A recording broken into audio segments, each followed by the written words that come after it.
Halo teman-teman, apa kabar? Kembali lagi bersama saya, sahabat kamu Indra Sukmana di channel Indra SR.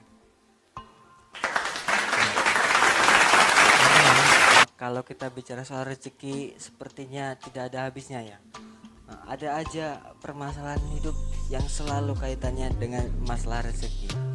Baik itu uang, jodoh mungkin, atau jangan-jangan masalah keturunan yang tidak kunjung dikasih Tuhan. Nah, kali ini saya Indra Sukmana ada di samping kamu dan ada di depan mata kamu, ingin memberikan sebuah teknik yang alhamdulillahnya bersyukurnya sudah bisa merubah hidup saya ke titik yang paling baik. Nah, bagaimanapun keadaan kamu, yuk kita langsung dengerin aja ya. Izinkan saya untuk sharing kepada kamu mengenai sebuah teknik yang selalu dilakukan oleh orang-orang suci pada zaman dahulu untuk mendapatkan rezeki yang penuh dengan keberkahan. Penasaran? Ini dia. Saya mendapatkan ilham untuk menyuruh saya untuk lebih memperdalam teknik ini kepada kalian semua, dengan supaya diri kamu tuh lebih mengerti bagaimana sih mengerti paling benar untuk mendapatkan rezeki. Langsung saja, teknik ini saya beri nama keran rezeki kehidupan. Waduh, Mas Bro, kok namanya lucu, keran rezeki kehidupan. Penasaran kan kenapa saya kasih nama keran kehidupan? Ini penjelasannya. Teman-teman, kamu sadar gak sih kalau selama ini kita tuh diajarin sama sekolah dan orang tua itu salah loh. Salahnya gini, kalau seandainya saya tanya, gimana sih cara jadi orang kaya? Pasti kamu akan berkata, kamu harus jadi orang kaya, kerja keras. Karena kerja keras itu pasti membuahkan hasil. Betul gak Mas Bro?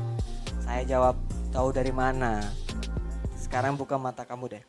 Buka mata kamu, lihat kiri dan kanan kamu. Sekarang jawab, apakah selalu orang yang bekerja keras itu kaya? Jujur, jawab kepada saya. Ada nggak orang yang udah kerja keras tapi mohon maaf, tapi rezekinya kalah sama orang yang kerja dikit tapi duitnya banyak? Banyak kan? Bahkan kayaknya kamu sendiri tuh yang ngelihat. Punya teman ya yang kerja dikit tapi duitnya banyak. Lah, bener dulu, ada lagi nih suatu hal yang salah tapi dianggap wajar. Seandainya kamu sudah menikah dan ingin punya anak, bagaimana caranya punya anak? Kamu harus ngapain? Ya kalau itu mah orang dewasa juga udah tahu Mas Bro. Ya kita harus buat anak lah melalui proses biologis malam pertama. Cielah. Nah sekarang pertanyaannya, emang cukup begitu? Yakin? Coba sekarang saya tanya, ada nggak pasangan yang udah berkali-kali nungging udah suntik kanan suntik kiri tapi tetap nggak dikasih anak?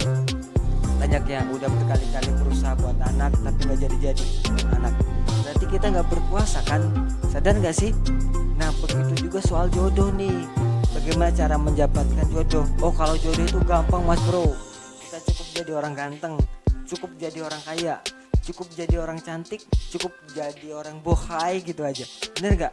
Sekarang saya tanya lagi sama kamu, ada gak orang yang ganteng tapi jomblo terus? Ada gak cewek yang cantik yang jodohnya tuh kayaknya tuh belum ketemu gitu dalam? Banyak loh. Saya punya temen ganteng tapi dia jomblo terus. Yang lainnya udah punya pasangan, dia kasihan single terus. Bukan apa-apa, dia kan punya cewek tapi ceweknya mental terus. Lah berarti salah dong kalau kita punya jodoh tapi hanya mementingkan ganteng, cantik, pinter, cantik dan kaya. Salah, bukan itu. Nah terus Mas Bro, kalau semua keyakinan kita selama ini salah, yang benar tuh harus ngapain? Yang benar itu sekarang kamu sadari bahwa hidup itu ada yang namanya keran rezeki.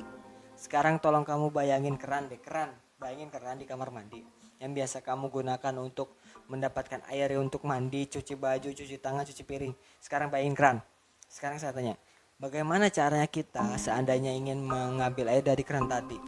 Oh kalau kita mengambil air dari keran tadi Mas Bro, kita harus putar dulu tuh keran supaya airnya itu keluar bagus. Itu benar. Sekarang saya tanya, bisa nggak sih kita mendapatkan air tapi kita nggak muter untuk keran? Ya nggak bisa Mas Bro. Ya itu yang saya maksud. Dalam hidup ini rezeki itu ibaratnya air yang keluar dari keran. Tapi banyak orang yang rezekinya mampet. Itu kenapa? Karena mereka atau bahkan mungkin kamu pengen mendapatkan rezeki tapi nggak mau muter itu keran rezeki. Sekarang bagaimana mungkin rezeki bisa mungkin atau keluar kalau kerannya tadi nggak diputer? Nah nggak masuk akal, sama nggak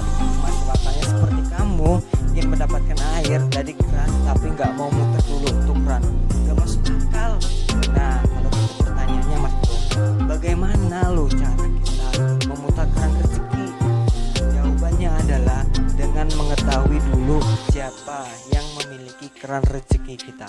Sekarang tolong dijawab. Menurut kamu siapa yang punya keran rezeki kita? Siapa? Kita sendiri. Bukan, kita tuh gak menguasai keran rezeki kita, bukan milik kita. Siapa yang berkuasa memutar keran rezeki kita? Betul, yang berkuasa memutar rezeki kita adalah Tuhan yang maha memberi rezeki, sang pencipta alam semesta.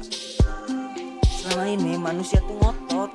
Mereka berpikir bahwa saya yang berkuasa penuh dengan rezeki saya sendiri. Kalau saya pengen punya anak, saya buat sendiri. Kalau saya pengen kaya, saya usaha sendiri. Kalau saya pengen dapat jodoh, saya usaha sendiri. Semuanya salah, ngaco. Yang paling benar yang harus kamu lakukan adalah putar dulu itu kan, tapi minta izin sama yang punya. Bener, langkah awal yang harus kamu buat lakukan adalah minta izin dulu setulus hati, kerendahan hati kepada sang pencipta untuk memutar itu keran rezeki kita. Selama ini kan kamu capek berusaha, ya enggak sih? Kiri, kanan, depan, belakang, gak ketemu tujuan itu jalan keluar. Kenapa? Karena yang Maha Kuasa itu gak meridoi. Segala sesuatu hal harus diizinkan Tuhan dulu baru terjadi. Saya ulangi, segala sesuatu hal harus diizinkan oleh yang Maha Kuasa dulu baru bisa terjadi, titik. Nah sekarang kamu udah tahu kan mau ngapain kan. Nah jadi gini, kalau selama ini kamu fokusnya adalah salah, berusaha. Sekarang nomor 1 nanti deh. Nomor 1 usahanya adalah minta izin dulu kepada Tuhan. Berdoa, tapi dalam doa itu intinya kamu minta izin. Itu kayak gini loh contohnya. Ya Tuhan, saya mohon izinmu, saya ingin mendapatkan uang untuk melunasi hutang. Saya mohon banget izinmu, lancarkanlah izin saya, ampuni dosa saya. Jadi ketika kamu berdoa, doanya itu intinya minta izin. Minta izin dengan setulus hati, serendah-rendahnya jiwa, memohon kepada jiwa Tuhan yang Maha Semesta Alam untuk diizinkan apa sih yang kamu mau. Itu yang nomor 1, jelas ya. Dan ini juga yang dilakukan oleh para nabi zaman dulu. Orang-orang suci zaman dulu, terutama para nabi, mereka bisa melakukan banyak keajaiban. Itu intinya cuma 1, minta izin dulu kepada yang Maha Kuasa. Karena semua keajaiban itu bisa terjadi dengan seizinnya. Ingat, dengan seizinnya. Nah, jelas ya. Jadi itu yang nomor 1, minta izin dulu dalam doa setulus-tulusnya, seikhlas-ikhlasnya, dengan kerendahan jiwa akan apa sih yang kamu mau. Jelas? Itu yang pertama. Nah sekarang kalau cuma itu doang kurang. Ada yang nomor 2 nih yang bisa melancarkan keran rezeki kamu setelah dirimu minta izin. Apa mas bro? Nomor 2 itu ini adalah lakukanlah hal sedekah dan perbuatan baik yang meringankan beban orang lain. Sekali lagi, lakukanlah sedekah dan perbuatan baik yang meringankan permasalahan orang lain. Bukan? Ada perkara-perkara orang bijak. Bantulah orang lain jikalau kamu ingin dibantu. Itu betul. Kebanyakan diantara kita tuh pengen dibantu terus, tapi kita tuh gak inget kapan terakhir kali kita bantu orang. Nah sekarang kalau kamu udah minta izin dalam doa dengan ketulusan dengan jiwa udah bagus, sekarang yang kedua lakukan bersedekah tiap hari. Tolonglah sebanyak mungkin orang, karena dari situ izin dan ridho Tuhan akan cepat turun kepada kamu. Percaya deh, itu sudah terjadi berkali-kali dalam hidup saya. Bisa kamu tes, gitu kan. Jelas ya teman-teman ya. Nah kalau kamu udah meminta izin dan sudah menolong orang lain, termasuk juga bersedekah di dalamnya, itu bagus.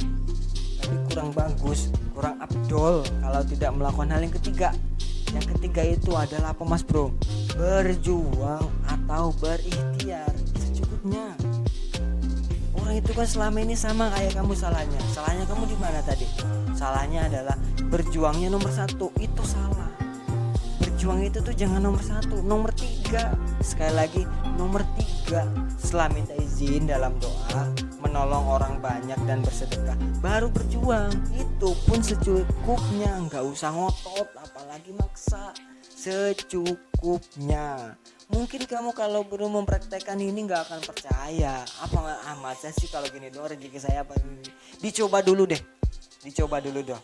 dicoba dulu, nanti ngerasain deh tiba-tiba kok saya udah melakukan teknik ini hanya dengan sedikit usaha gitu ya, kok hasilnya banyak dibandingkan dulu yang saya capek-capek gitu berdarah-darah gitu ceritanya, dapatnya dikit. Tapi begitu saya melakukan teknik ini karena rezeki ini, kok saya ngelakuin rezeki ini rezekinya banyak.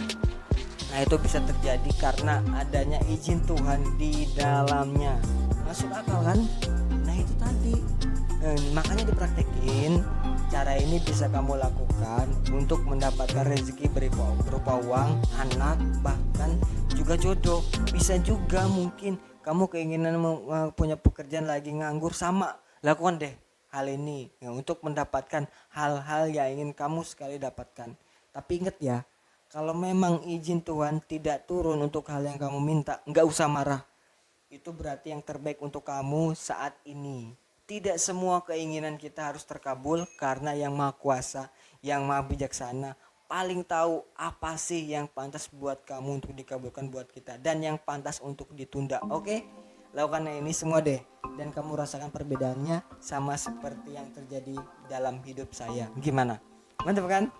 Kalau kamu suka dengan ini semua dan merasa terbantu, silahkan klik subscribe dan bagikan video ini kepada teman-teman kamu dengan sharing link video YouTube kepada teman-teman kamu. Masih bersama saya Indra Sukmana bersama Indra Share. Tetap spirit, keep sharing and keep loving. Bye bye.